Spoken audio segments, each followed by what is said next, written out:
Namaste everyone. As usual, before we begin the three Ohms, let's establish the group consciousness. Think of everyone who is here in this group within you. Take a deep breath in.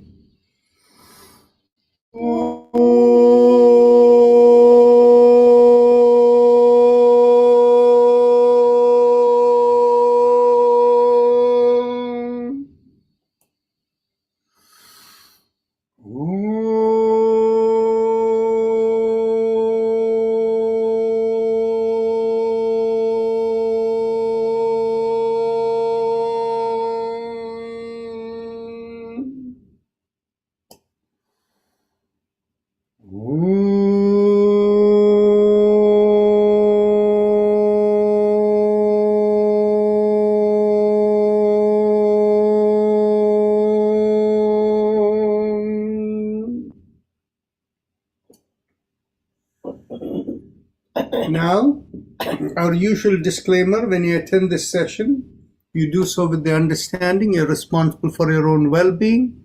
Life in Yoga and our volunteers don't take responsibility towards the outcome of your participation here. So please exercise caution in whatever you're doing. The rule of yoga is that there can be no strain whatsoever in whatever you do. A way to ensure that is to keep your awareness within and watch your breath. Make sure the breath is always slow and smooth. As long as the breath is slow and smooth, you're unlikely to make any strained motions that could potentially hurt you. And of course, the only exception is when you're doing mantra vibrations, you're only focused on the mantra, you don't worry about the breath. So let's continue with our chakra vibrations. Bring your awareness to the perineum, and as you squeeze at the perineum, pressing on the little finger with the thumb, we do LUM. Take a deep breath in.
Release the finger, continue.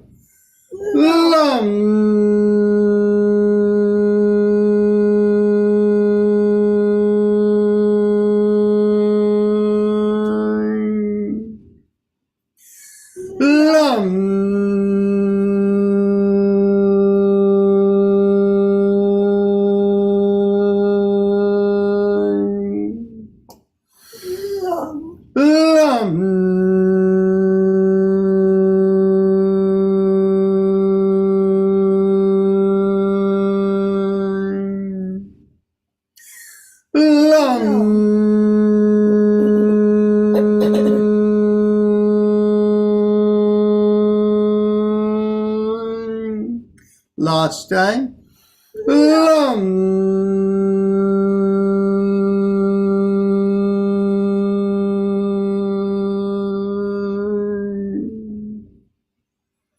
Bring the awareness an inch or so above the perineum, behind the pubic area. As you draw in there, we do Vam. And we press at the ring finger with the thumb at the same time as we exhale. So take a deep breath in. Vam.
Release the fingers, continue.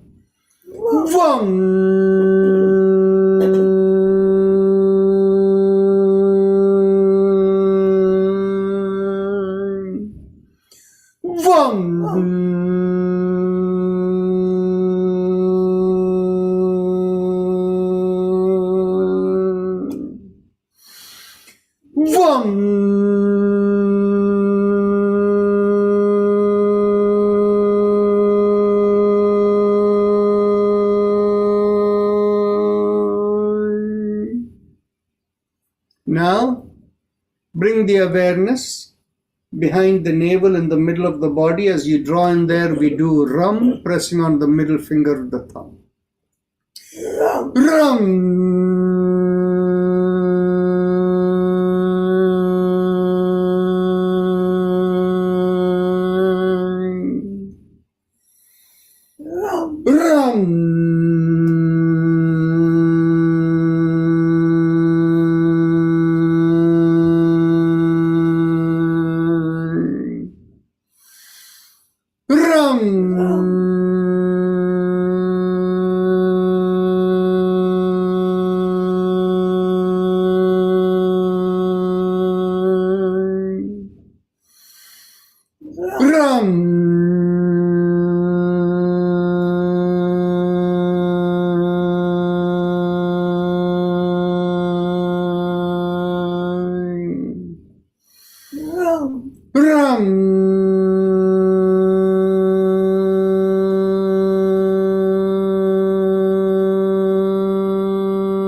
Ram.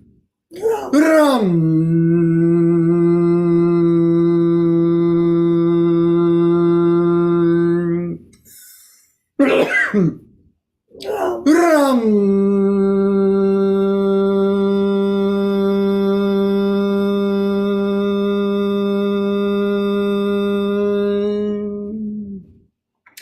Release the fingers. Continue. Ram.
Bring the awareness to the middle of the chest, in between the breasts, and here we do yum, pressing on the index finger with the thumb.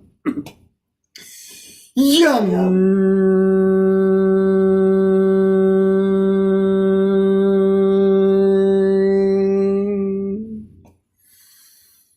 Yum.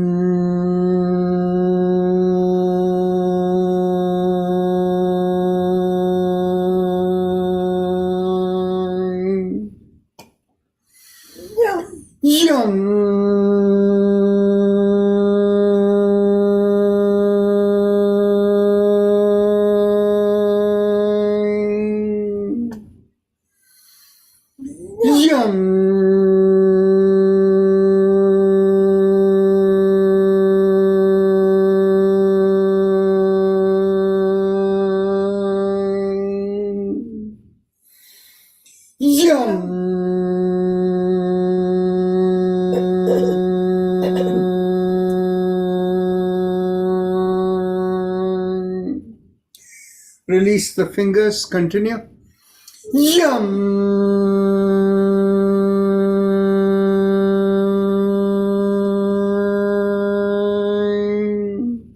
Last time. Yum.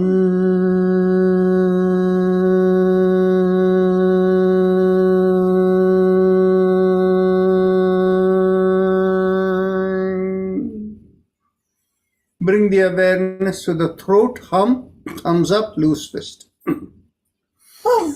Hum.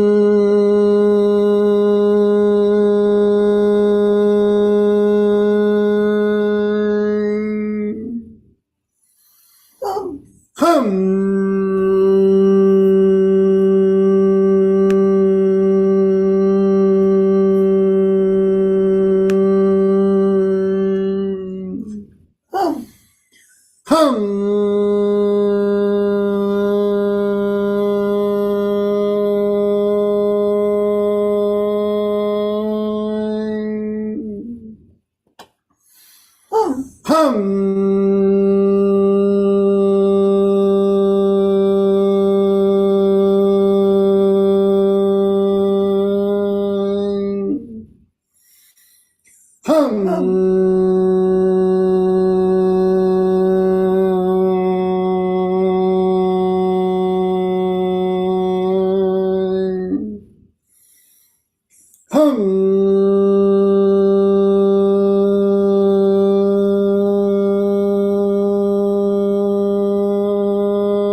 Release the hand, continue.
Now we go on to the middle of the head. There we do chum, thumbs up, loose fist.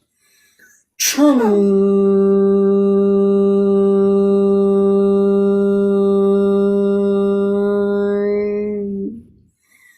Chum.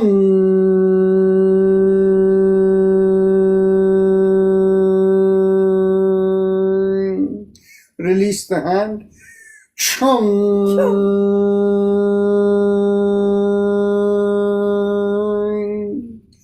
Top of the middle of the head, Om, thumbs up, loose fist.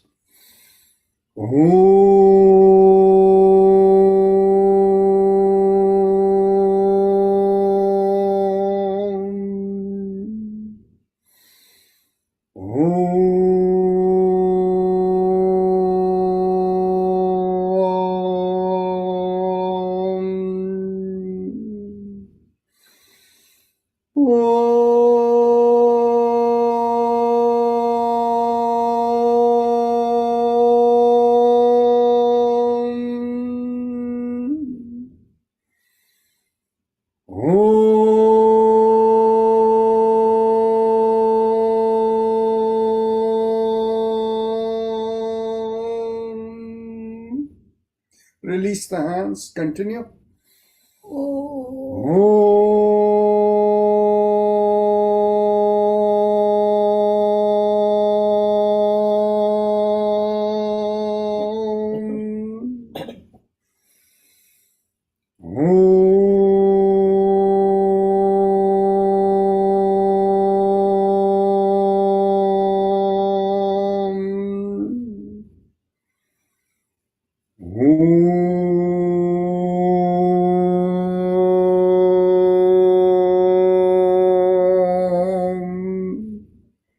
Last time.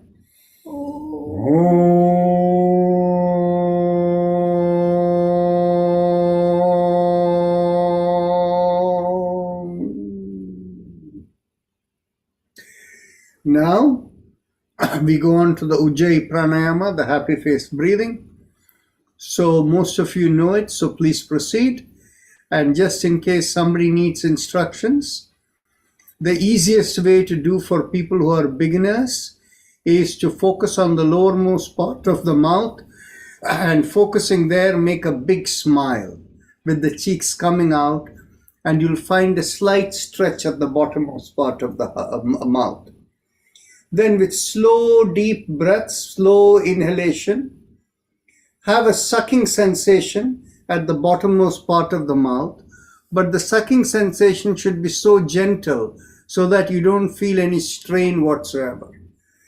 It should be a slow, long breath, And when you exhale, it will be a reverse sensation, again a slow, long exhalation. So please continue.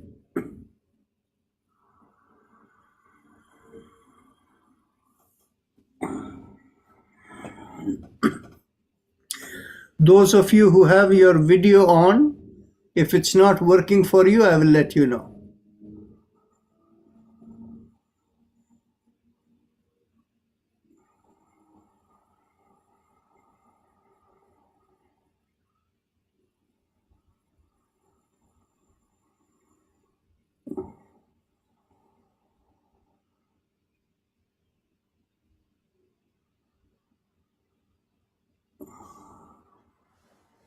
All good. Continue.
Now, as we continue the Ujjayi, we will go on to shoulder rotations.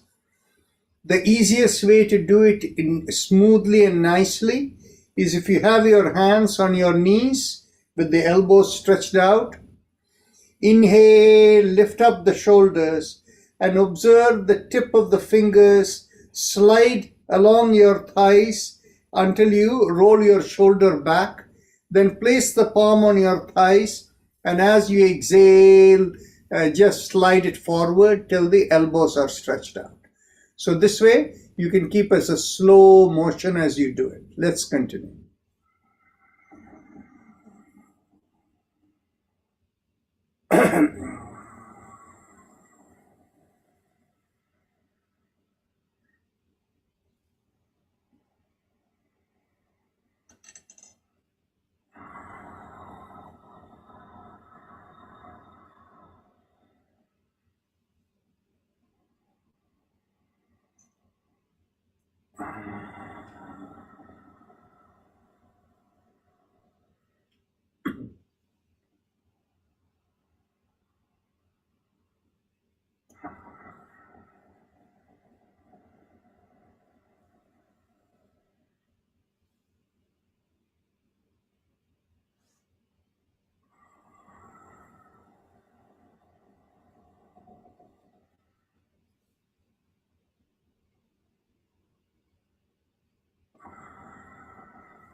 Last inhalation and last exhalation.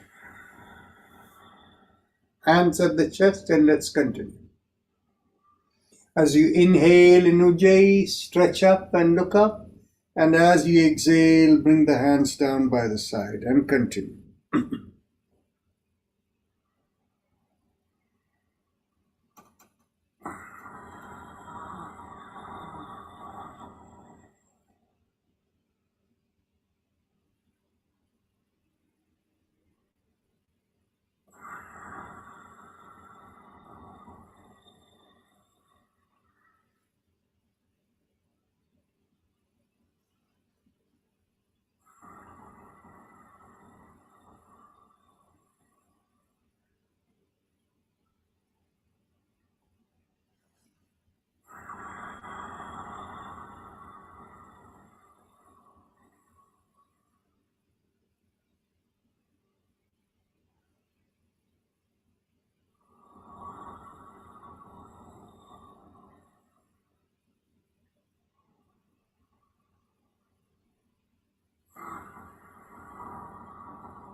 Last inhalation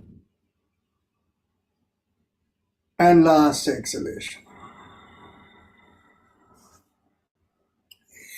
Now we can continue with something which we don't do regularly, namely, as we inhale, we will stretch out, bring up the palms perpendicular to the forearm and spread out the fingers and push out the heels. And as you exhale, we make a fist and downward facing fist, and we point the toes away from it. So inhale and exhale. Continue. You can do this in Ujjayi.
Last exhalation.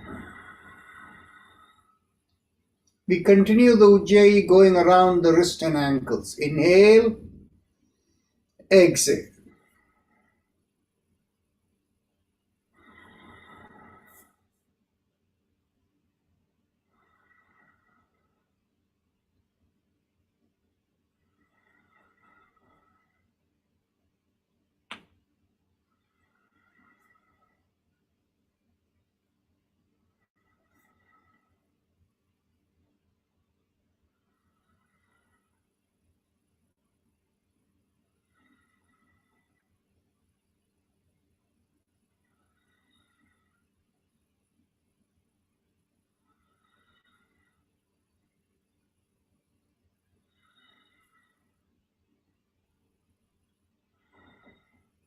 Last inhalation and last exhalation, this motion. Let's go reverse.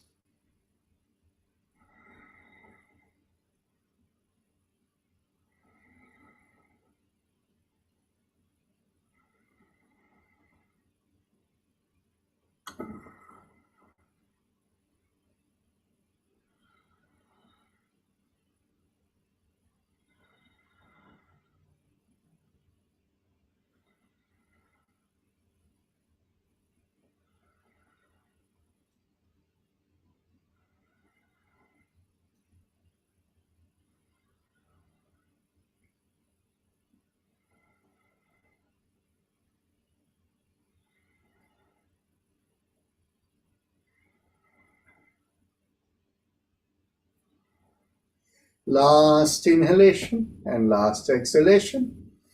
Now we will go on to the cycling exercise by alternating each leg. Inhale, bring the knee to the chest. Exhale, lift it up and stretch it out.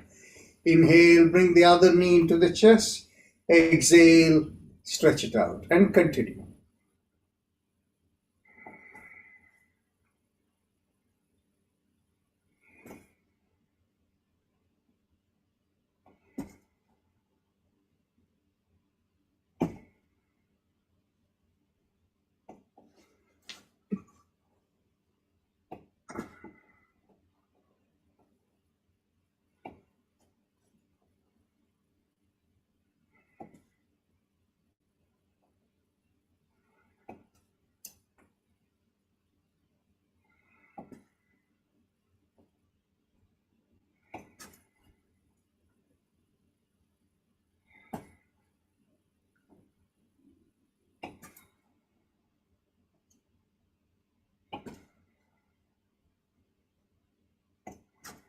Last inhalation and last exhalation. Now we can interlock our hands and bring it behind the head. We place the knuckles behind, and to allow you to pull your elbows backward and keep the head straight. Take a deep breath in, pull back the shoulders, and as you exhale, twist to one side, inhale, come back. Exhale, twist the other way, inhale, come back, and continue.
Last exhalation, inhale, come back. Get hold of the elbows behind the back of the head. And as you exhale, pull on one elbow and inhale, come back up. Exhale, pull on the other elbow, inhale, come back up. And continue.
Last exhalation, inhale, come back.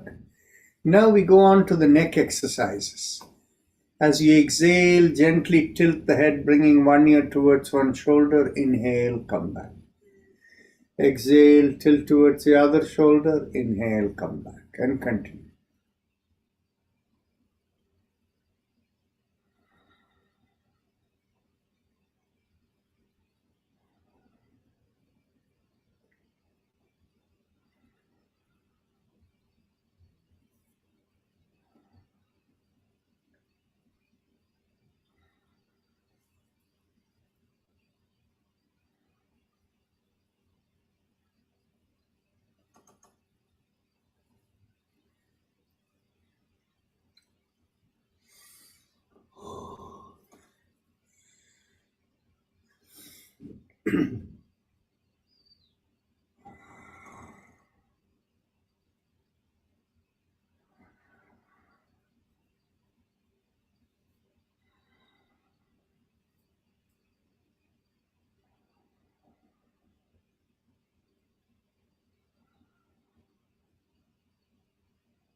Last exhalation.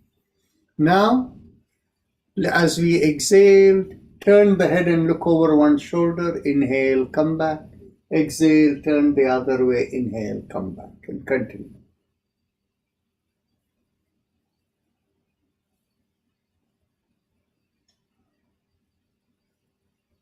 Last time, inhale, come back. Now, as you inhale, lift up the chin and take the head back, and exhale, bring the chin down towards the chest, and continue. And anybody who has neck-related problem, you may want to be careful, bring the chin down, not as much, but just be careful.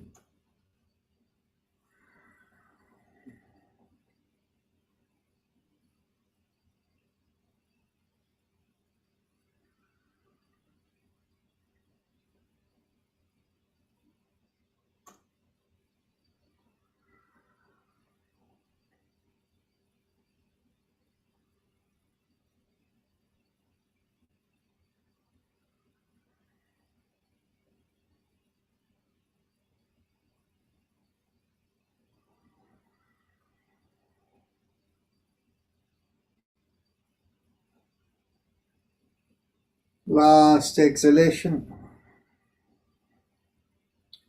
Now we go 360 degrees around the neck. And as you inhale, go make a half a circle, and exhale, complete the circle, and continue.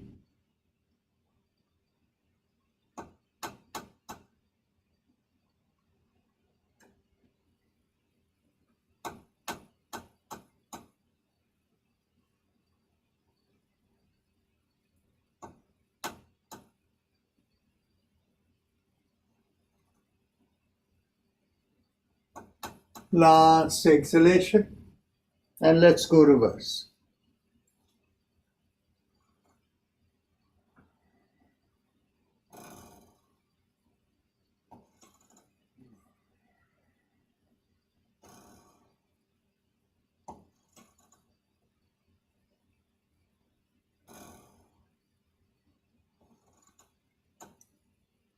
Last inhalation and last exhalation. Now we get on to our spinal twist. And as you know, as you turn to the right, we go with the sound ah, and left the same way, back the same, chin down, we do the humming sound. So let's go towards the right, take a deep breath in, first round.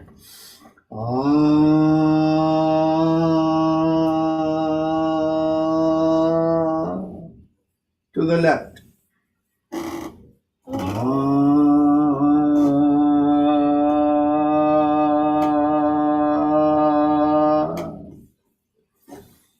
To the back.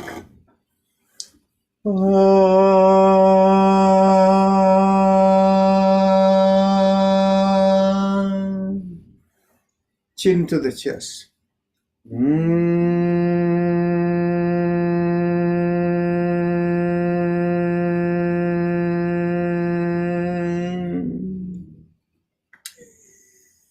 Second round, we will do twice in each direction to the right.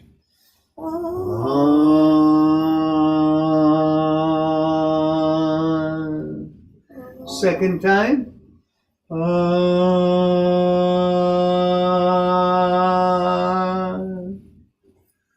To the left.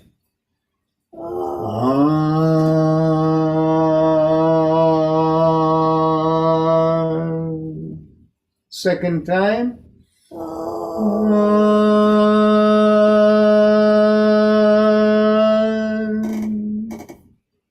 To the back.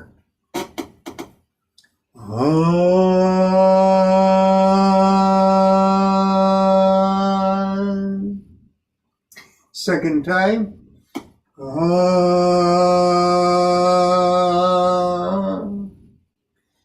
Chin to the chest.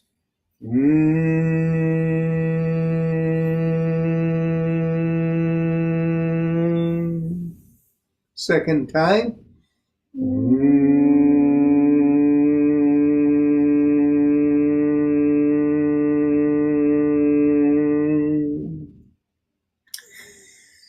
Now we go on to the third round, 3 times in each direction to the right.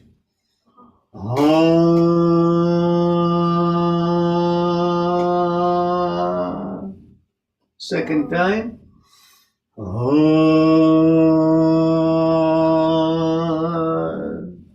Third time.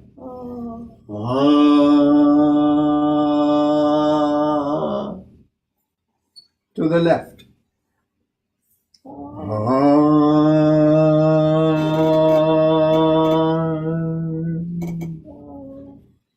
Second time.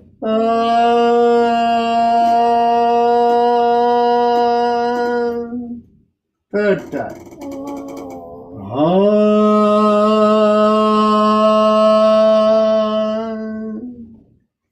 To the back.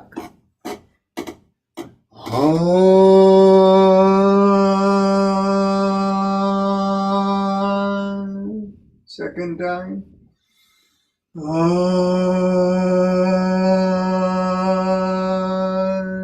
Third time.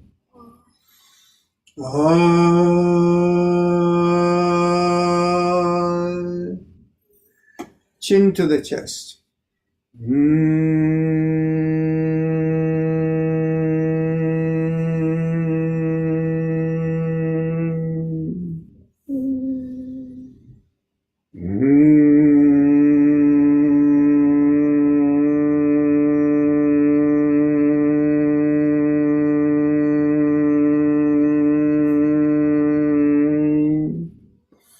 Third time.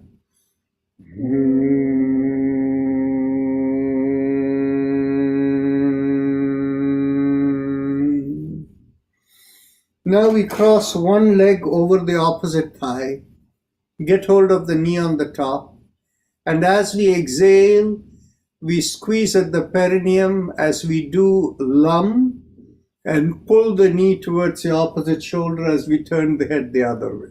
Take a deep breath in.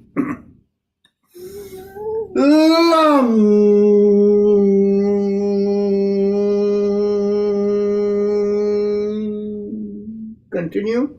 We do this 3 to 4 times.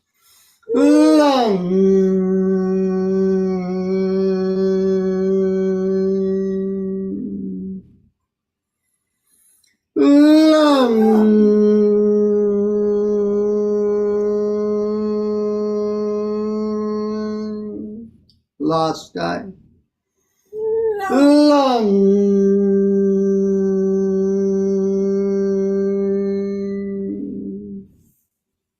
We cross the other leg over.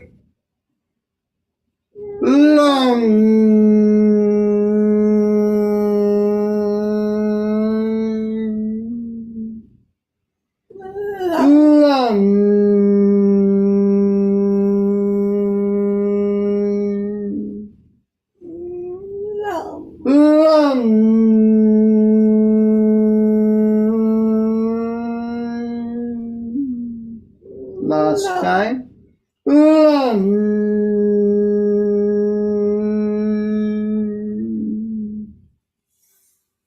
Now, sit up straight and we will do Ah or Om 3 times, whichever makes you feel good.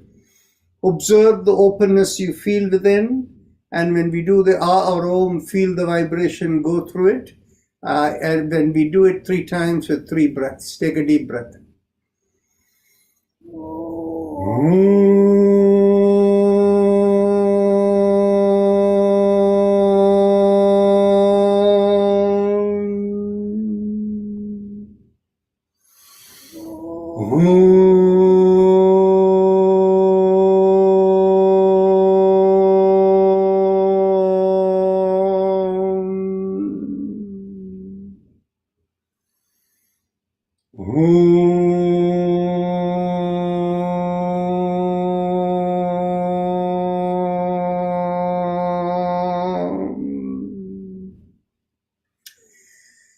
Now, if you can stand up, and those of you who don't have good balance, you can remain seated.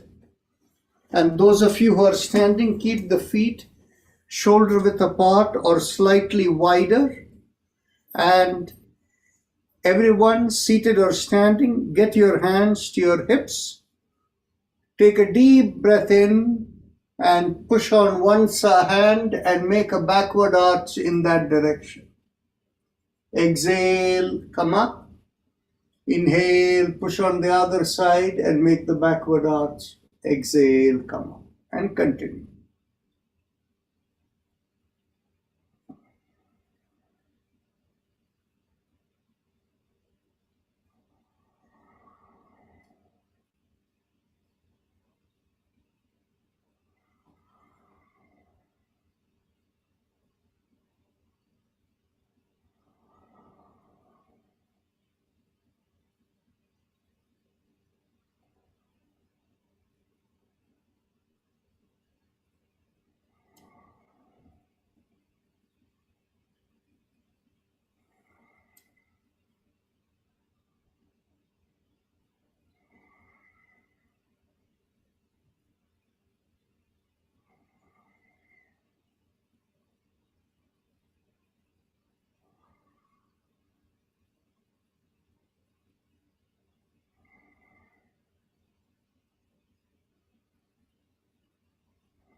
Last inhalation and last exhalation.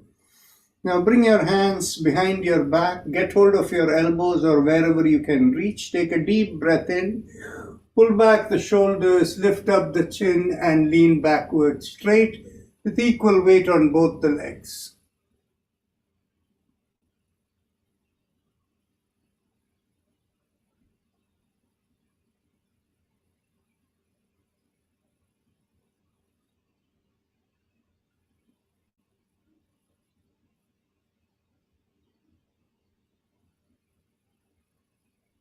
Take another deep breath in, pull further back, and as you exhale, gently come up. Keep the shoulders pulled back and chin up, and with each exhalation, lean forward from the hips. Keep the chin up so that the back does not bend. Only the hip is bending, and observe the stretch from the hips to the feet. Inhale and exhale into the stretch, and with each exhalation, try to come down a little bit more.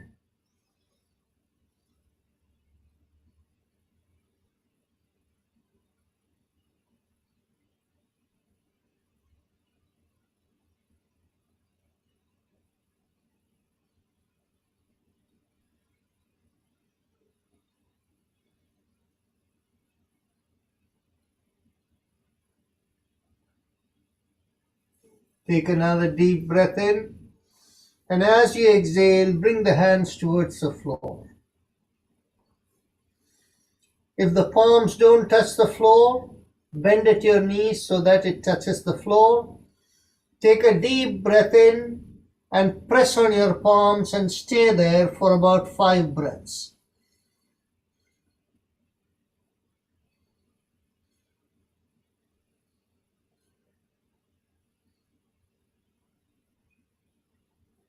Take another deep breath in, and as you exhale, come back to your feet. Take another deep breath in, and as you exhale, twist to the left.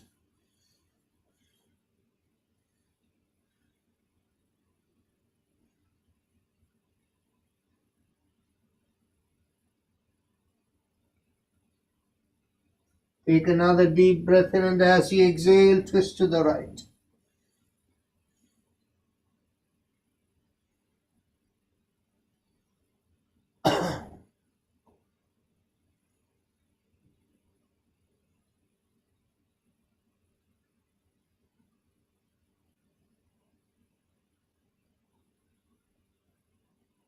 Take another deep breath in, and as you exhale, come to the middle.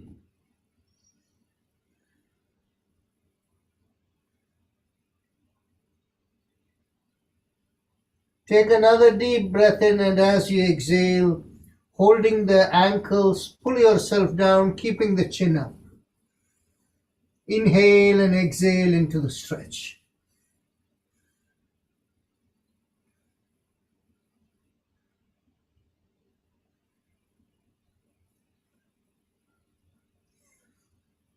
Take another deep breath in, and as you exhale, bring the head in between the knees. And as you inhale, come up. Now, whether you're standing or sitting, we will do the hip movements. Those who are standing, you can bring your hands to your hips. And those of you who are seated, if you can take the support of a chair or something, you can go around the hips. Inhale half a circle. Exhale, complete the circle and continue.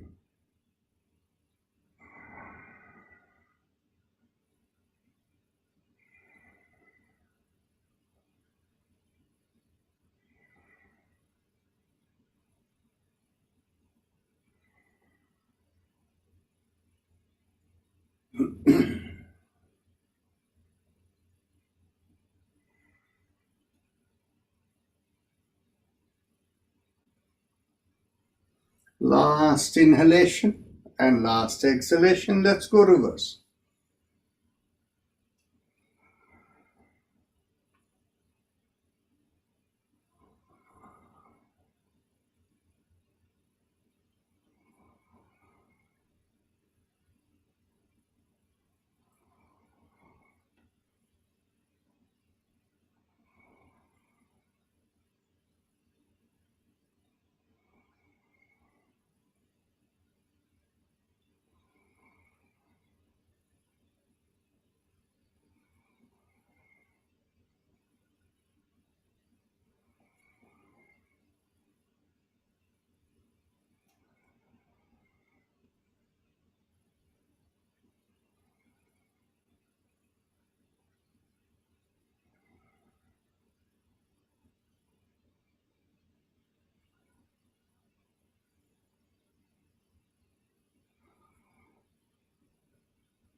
Last inhalation, last exhalation.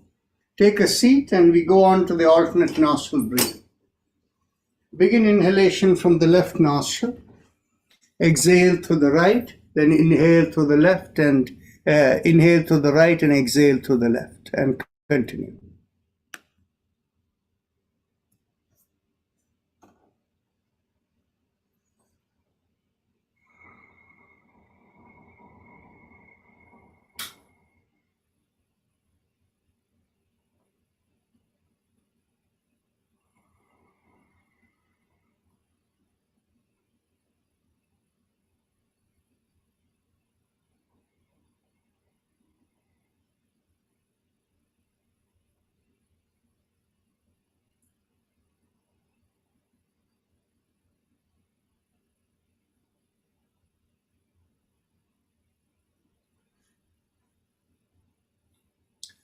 Once you complete the last exhalation to the left nostril, we can go on to Kapalbhati today.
Now we can go on to 2 breaths of Brahmari. So take the first breath.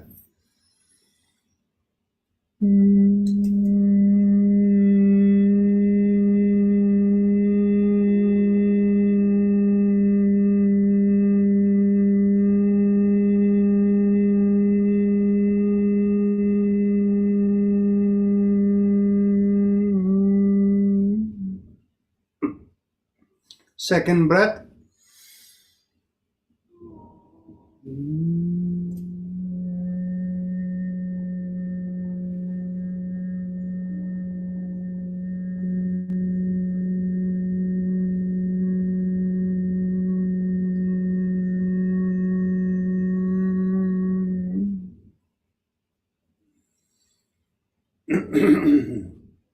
Now we can go on to our Bhastrika Pranayam. So let's begin with the first round. Exhale. Inhale. Exhale. 2. Exhale. 3. Exhale. 4. Exhale. 5. Exhale. 6. Exhale. 7. Exhale. 8. Exhale. 9. Exhale. 10. Exhale. 11. Exhale. 12. Exhale. 30. Exhale. 40. Exhale. 50. Exhale. 60. Exhale. 70. Exhale. 80. Exhale. 90. Exhale. 20. Exhale.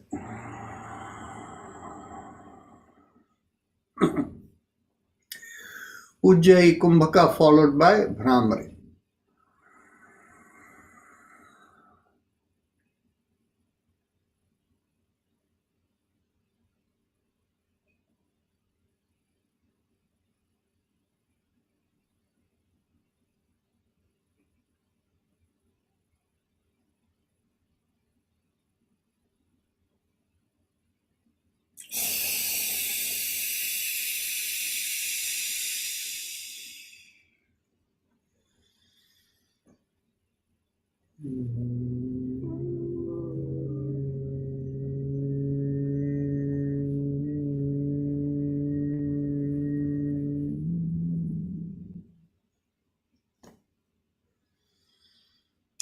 Let's get ready for the second round of Bhastrika.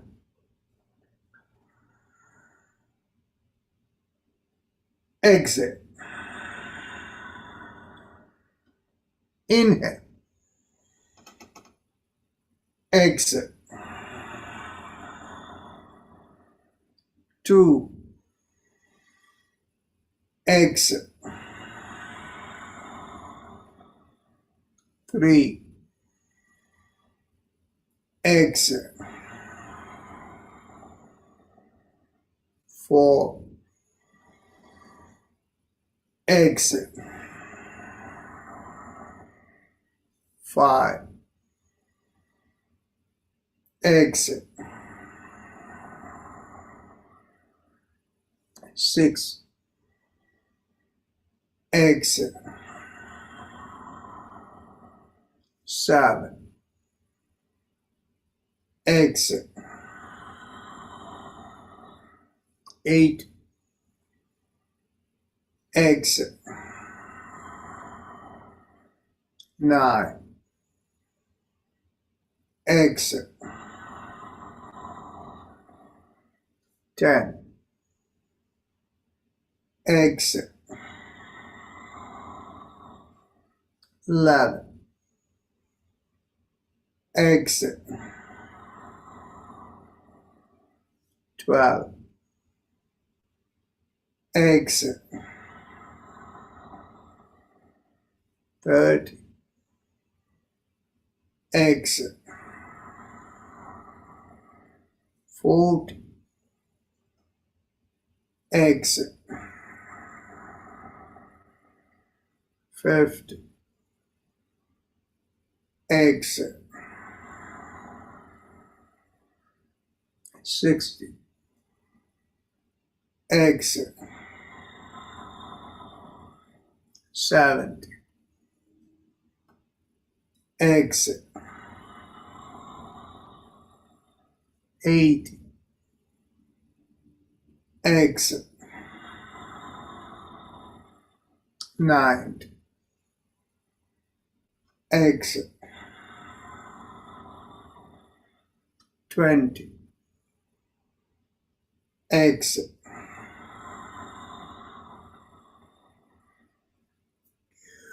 Ujjayi Kumbhaka followed by Bhramari.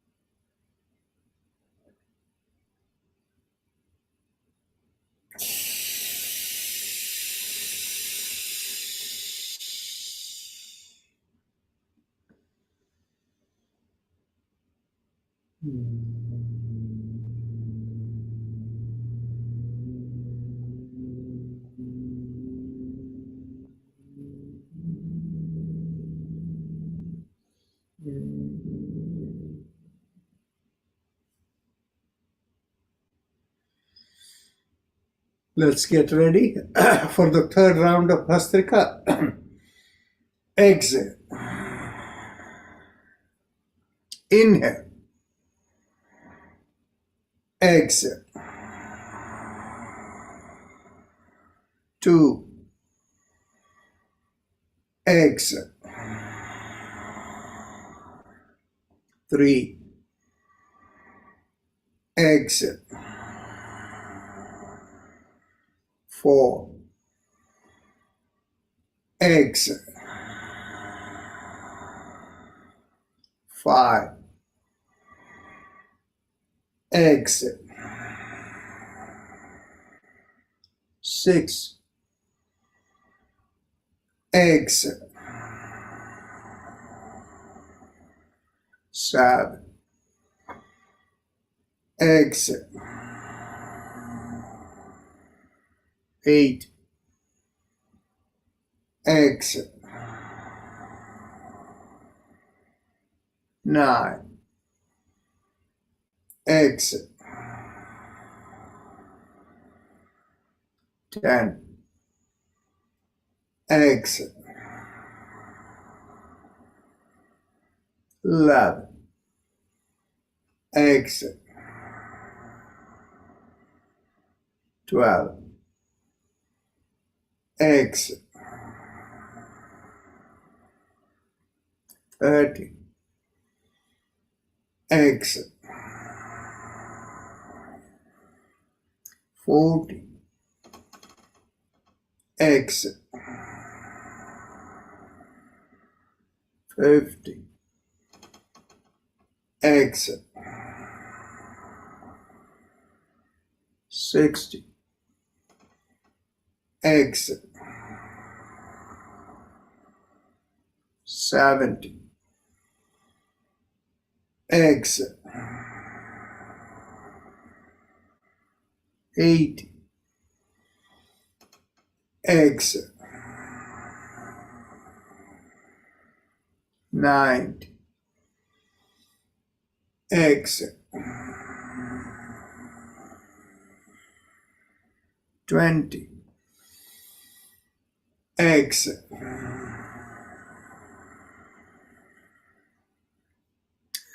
Ujjayi Kumbhaka followed by Bhramari.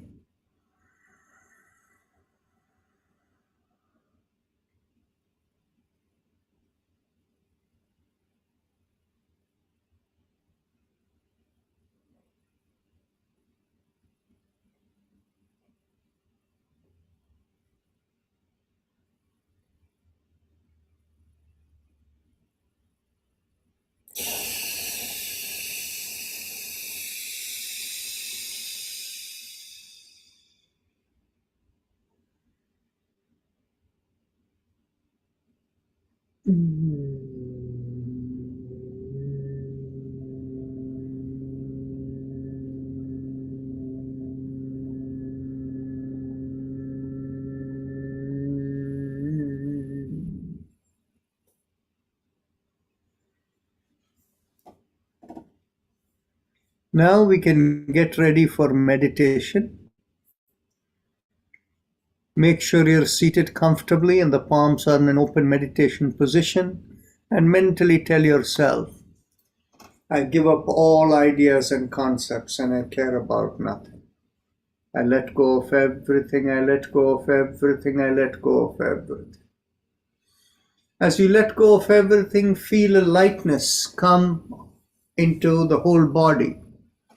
And if you have a preferred method of meditation, you can do it. Otherwise, bring your awareness to the lower part of the sternum and visualize a rising vibration going through you and out of the top of the head. And visualize that flow as 3 syllables. Aim, Im, Om. Aim, Im, Om. Aim, Im, Om. You don't say it, you simply visualize it. So, as you continue here, we will have Om playing in the background.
Mentally affirm to yourself, may I be guided to fulfill the purpose for which I am born.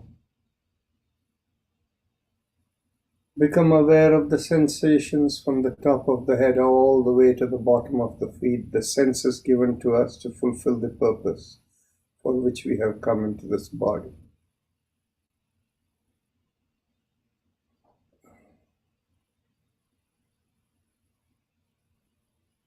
And whenever you're ready to open your eyes, you can raise the palm of your hands and look straight into the palm of your hands. Before you open your eyes, take a deep breath in and slowly open your eyes.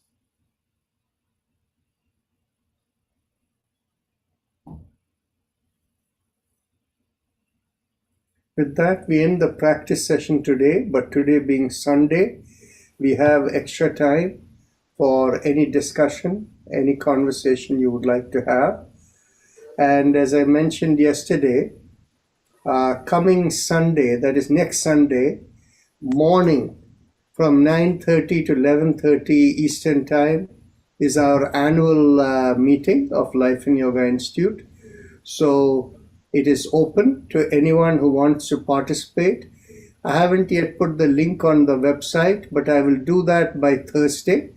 And once it is there on the site, anybody can click in and connect. But you can mark your calendar if you want to join at 9:30 in the morning Eastern Time, which will be 8:30 Houston Time. So all of you are welcome. Namaste. Thank you, Dr. Rajan. Namaste. Namaste. Any questions? Any thoughts? I have one question. Couple of questions. Yes. First question I want to ask. I went to February in Sikkim and went to Buddhist Pagado. The way they recite Om is like Om. And I say, why don't you say Om? He say, no, right way is do Om for getting meditation. I don't know, what is your opinion?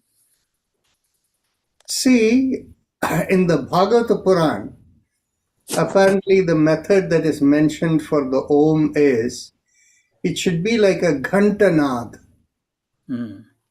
Okay? So a ghantanad, or the way in which a bell is rung. And,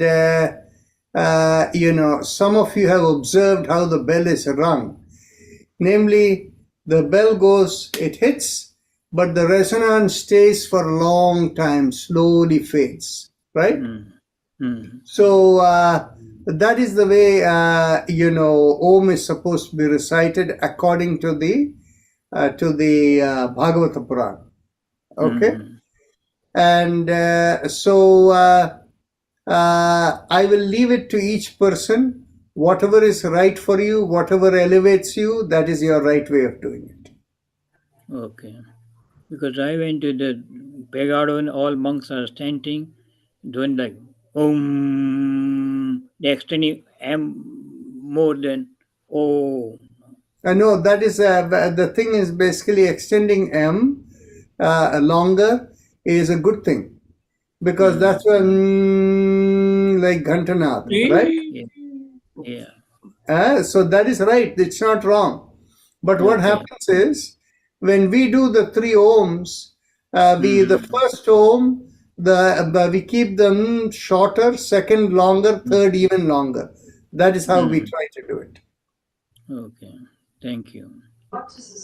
Other question I have, like in a morning session, we talking about the Yoga Sutra, Ishvara, and I asked Ratna question about Ishvara. The Brahma is the Prakriti, and who is Ishvara, Shiva or Vishnu? She said, ask Dr. Rajan, he may explain you. Yeah. 1 second. Okay. So there are too many people whose things are open, so there is sounds coming. Okay, that's fine. Okay. So the concept of Ishvara is that which is beyond name and form, and that is the source of everything. If you think in terms of Brahma, Vishnu, Shiva, or if you think of the Divine Mother, Durga Mata or whatever, all of them come under the categories of what are called Devatas. The Ishvara concept is beyond all Devatas. And so the Ishvara concept is the same concept as you would call God in any religion. And what happens is, Hinduism is a conglomerate of 33 ancient religions that came together as one because in the way in which Vyasa compiled all of them together. And in the way in which Vyasa compiled all of them together, if you go strictly to the Vedas, and many of the people here are followers of the Arya Samaj, if you go stick to the Vedas, there is nothing called temple worship. Okay? Everything is Havan-based worship. Whereas on the other hand, the temple worship, which was part of the ancient 33 religions, they are as old as the Vedas and they stuck separately. And the temple worship system, there are 33 different systems of temple worship in India because of the 33 ancient religions that came together. And each of these religions had their own concept and name of God. So the people, it is said that there are 28 Shaiva Agamas, 28 types of temple worship in the Shaiva tradition. That includes the family of Shiva, that is Ganesha, the Kartikeya, all of them are included within there. And so when you look at them together, you can call from, if you are a person who comes from the Shaivite background, and you mentally think of Sadashiva as your Godhead, and that is the same alternate name for Ishvara, so be it, if that makes you happy. If you come from the Vaishnava tradition, you think of Mahavishnu or Narayana as the Godhead equal to Ishvara, so be it. If you come from, whatever other tradition and you call the name Allah, you call the name whatever, it's all the same Ishvara. There is no difference. Whereas if you start going into Brahma as the creator, Vishnu as the person who sustains, and Rudra Shiva as the one who is who does the dissolution, they are all Devatas. They are not Ishvara. Okay, so that is where the conflict comes in. And so this is something I've explained in the past, but more and more, if people get confused over this kind of things, this is the problem that happens. Okay, Thank now, you. yes. Thank There are two other things we have pending here. One is Satyapalji has asked the question, when we do the chakra vibrations, does it help with any of the organ systems in the body? Yes. The chakra vibrations are considered to have dual impact. The first impact is what you would call at the psychic level. In other words, what happens is, it is best for mental health related issues because it opens up the conflict or any impediments between what we call as the subtle body and the causal body. The causal body is the zone of the spirit. The subtle body is the vibrations.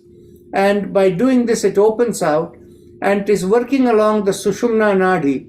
So once the chakra is clear, along the Sushumna Nadi, what is flowing is the Samana Vayu. So the Samana Vayu takes care of being in sync with your Swadharma.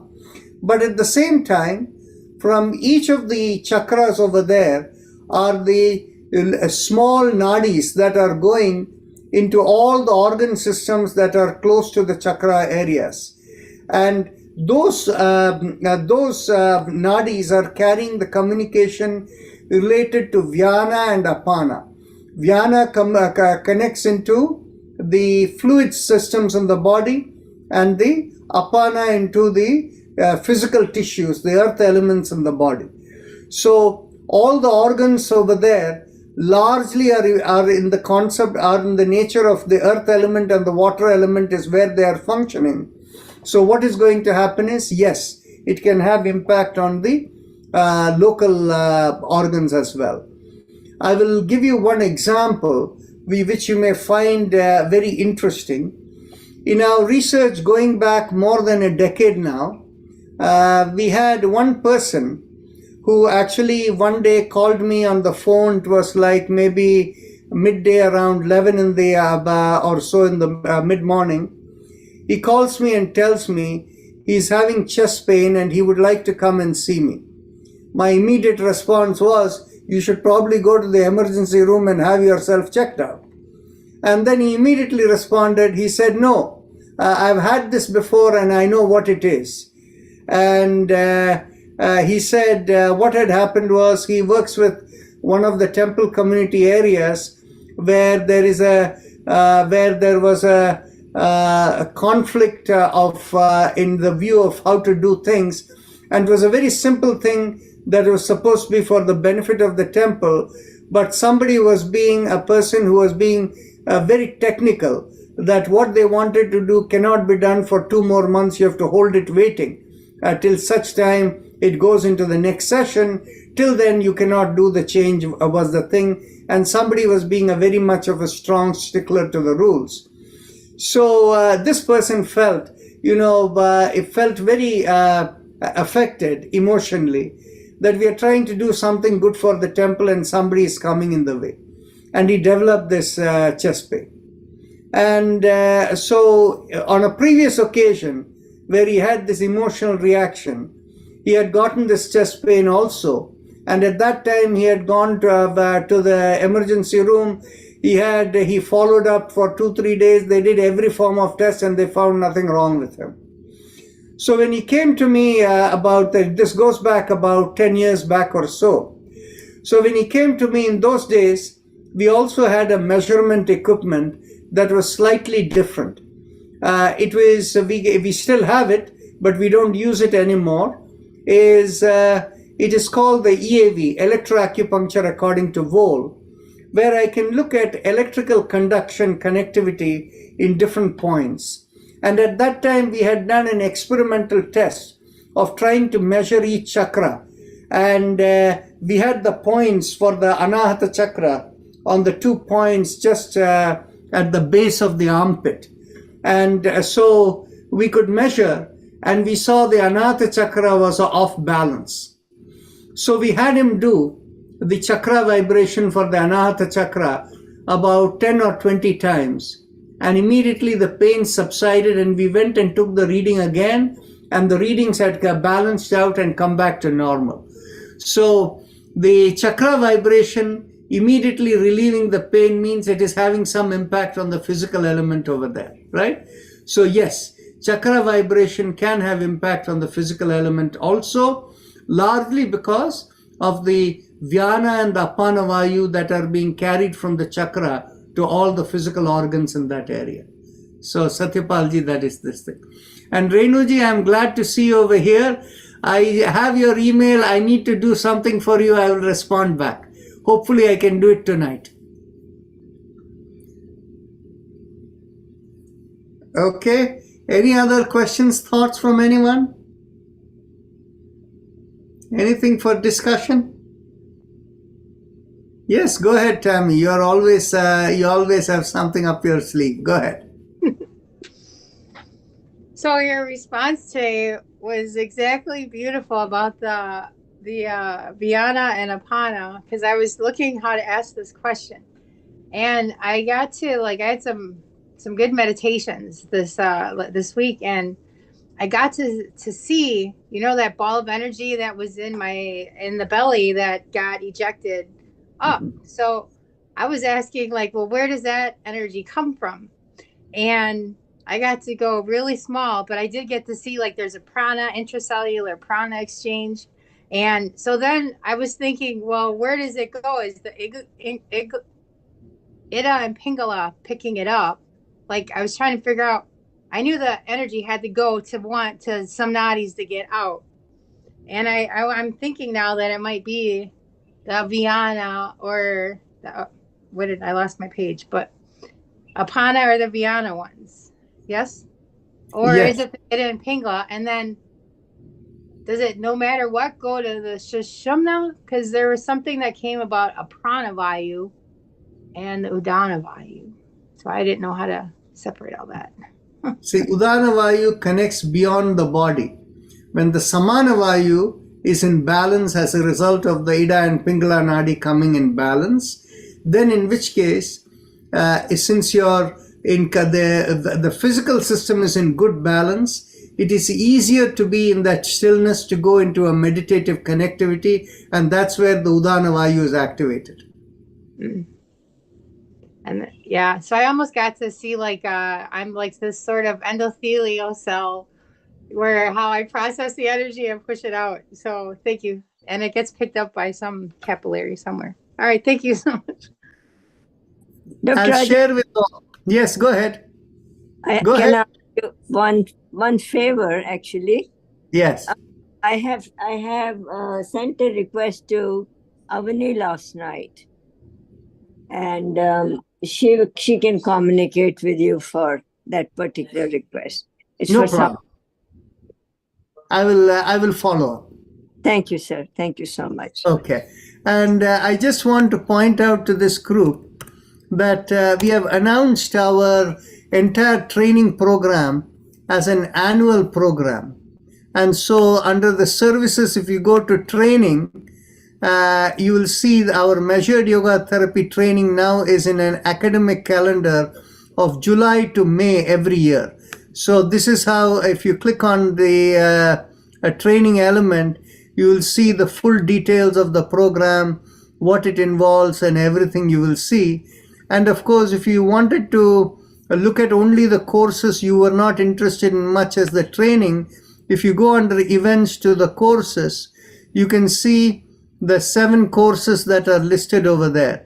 So the course description, nature of existence is understood from the Yoga Sutras.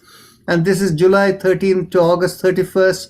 And then comes the mechanism of yoga and the 3 basic approaches to practices, September 14th to November 23rd. Then you have understanding anatomy, physiology, health, and mechanism of health systems, December 7th to January 25th. Then MYT, then the measurement approaches and measured yoga therapy, that's February of next year to March. And then March 15th to April 12th is the common therapeutic yoga practice and their impact on yoga mechanism. And then next year, April to May, is the allopathic diagnosis of disorders and possible correlation with yoga mechanism. And May, in the month of May, the last part is sensitivity in application of measured yoga therapy. So this is all there. So if you think of anybody who may be interested, please pass on the link, ask them to go to our website. And as I said, under services, under training, you'll find the tab for the entire program. Under events, only the course listing. All the courses you will find over there. So I just thought I will share with you. Yeah, that was really nice work, by the way, putting that all together. And then I guess I was wondering if I could have a conversation with you, maybe offline or whatever, about like, what should I take? Like, I know for sure clinicals and stuff like that, and I can wait, I suppose. See, this is my suggestion for you, okay? My suggestion for you is all of the things that you have, this thing you have already gone through, okay, in the last year. So what I will suggest is look in terms of all the courses and the previous experience. What has happened is every time we do it another time, right? Then in which case people find their understanding becomes deeper. And each time we explain it, we explain it in more detailed terms. So what I will suggest for you is there is the 2 options as a panelist and as an attendee, right? So the attendee option may be good enough for you because, and you can consider all of them if you want to attend or, so that's about all because you already know the rest. There is, and you can keep a flexibility. You can decide later, no need to plan anything now. Read through the course descriptions again, and we will have a discussion of this in greater detail with all the people who have trained before, how to access this or whatever, so you can think of it that way, right? Thank you so much. You're welcome. So if there are no other questions, oh yes, Renuji, you have a question? Go ahead. You have to unmute. You have to unmute, Renuji. Any of these courses that you mentioned, is there a course that connects the Western medicine with our yoga medicine and our yoga techniques? Because being a physician, some of us, and we discuss amongst each other, there's always a question, what are this chakra meditation we do, and what fluid are we talking about? Are these lymphatics that we are talking about? Because the sympathetic chain and the lymphatics, they go in the back on the two sides of the spine, and then they have a network all over the body. So some of those questions, our intellectual selves want to know more about that. Yeah, let me answer the question the following way. The thing is, you see, from the traditional medicine and yoga model, the model of Western medicine is considered a subset and an incomplete model. Okay?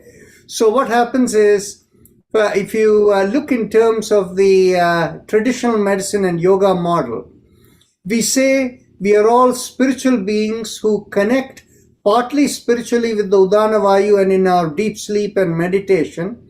And at the other times, given whoever we are internally programmed, we are doing our swadharma to fulfill the purpose for which we came into this body.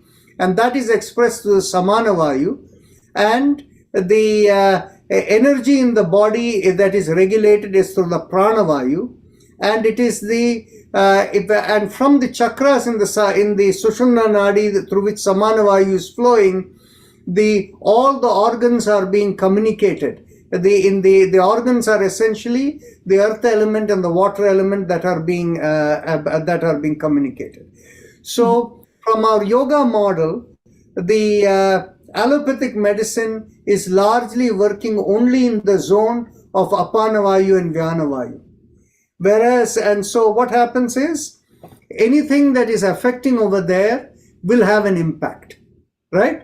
So now what happens is, if you are only working over there and you're communicating, you're disrupting or you're changing the communication of the Apana Vayu and the Vyana Vayu, remember from the yoga model, the Apana Vayu and the Vyana Vayu are coming out of the chakras from the Samana Vayu in the Sushumna Nadi.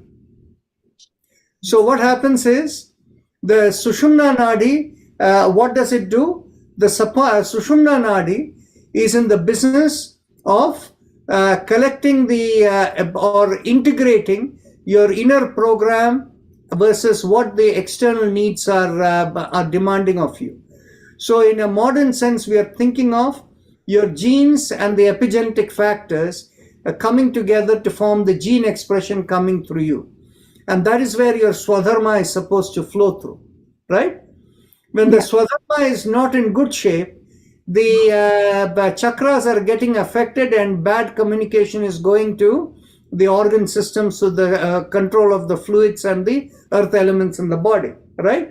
So what happens is, when you're only focused on communication to the fluid and earth elements in the body, and you do not have the awareness of the Sushumna Nadi and your programmed elements within and how they are impacting the system, then what will happen is the communications that are going to the organ systems, so the mechanism of fluid and the tissue element control, that can conflict with whatever is your inner program and your higher connectivity in Udana Vayu. And when there is a conflict, what can happen? These are what is typically, you have the side effects of modern medicine, allopathy. Whereas on the other hand, and so that is where the allopathy fits in. Now what will happen is, we say in yoga that unless you create internal harmony within yourself, and what is the meaning of internal harmony? Being in sync with your conscience, that is where the Samana Vayu is in balance. Unless you are there, whatever else you do to impact the Apana Vayu and the Vyana Vayu cannot have a lasting impact. Now, so from the modern medicine perspective, this is the zone where negative side effects happen. But then what also happens is, look at it this way. From a modern medicine, it has come to a point where you accept a chronic condition and you're treating the chronic condition continuously. Whereas on the other hand, the place where the chronic condition needs to be re-engineered and you come through is through the Udana Vayu. And the Udana Vayu is in the zone of meditation and the what you would call the adaptive immunity that goes and corrects the organ systems wherever problems have happened. So the zone, the way in which yoga looks at things and traditional medicine looks at it, they work with higher additional tools, whereas the allopathic medicine is only working with some of the tools. Now, what has also happened is the predominance of the testing-based approach and how allopathic medicine works. That influence has made today Ayurveda as a system where they are looking at various medications that come from Ayurveda as comparable to to modern medicines and how they work. And so you are looking at what is the impact that heals them. However, there is a big difference in the way the Ayurvedic medicines work from the modern medicine, although Ayurvedic medicines are getting corrupted significantly. That is, what happens is, in a modern medicine, you're looking at it as a biochemical that is working. Whereas on the Ayurvedic side, everything that is prepared usually is of organic origin. Modern medicine may not be organic. It can be synthetic biochemicals. Whereas in the case of the Ayurvedic things, traditionally every Ayurvedic medication is organic in nature. And so because it is organic in nature, what is the nature of anything being organic? Anything being organic, in a philosophical sense, we can say coming from anything produced organically means it has come out of a live cell that has produced it, right? So what happens is, it has the message of a living body, and our living system can more easily adapt to it. That is why it will be more effective. Now, on the other hand, the other way to explain it in a more scientific language is typically the molecular organization of organic elements is a little more complex than that of synthetic biochemicals. So that is the reason they can be more effective. So this is the way in which we will look at it. And this thing that I said in short, this is what the entire approach of the measured yoga therapy training is. And the first course, starting about the nature of existence and how we fall in, will be the beginning of this discussion. And then, of course, the second course, the first course, Nature of Existence, will be the beginning of the discussion with the Yoga Sutras. And then the second one, the mechanism of how the system works, and that's where the healing, that is where this discussion will go into greater detail. So the second. One connected thing is the homeopathic medicine. Where does that fit in? Okay. The homeopathic medicine is very closely related. It is halfway between what you would call yoga as well as allopathic medicine. And in the way in which it works based on an idea of vibrations. Yes. And when it works on an idea of vibrations, it also works with an idea that you're looking for actually the original starting point of medications were from the organic domain, but it was the origins of homeopathy. The way in which it is described is, if a person has a condition but that makes the person ill and they have a certain kind of symptoms, certain kinds of vibrations are associated with that symptoms.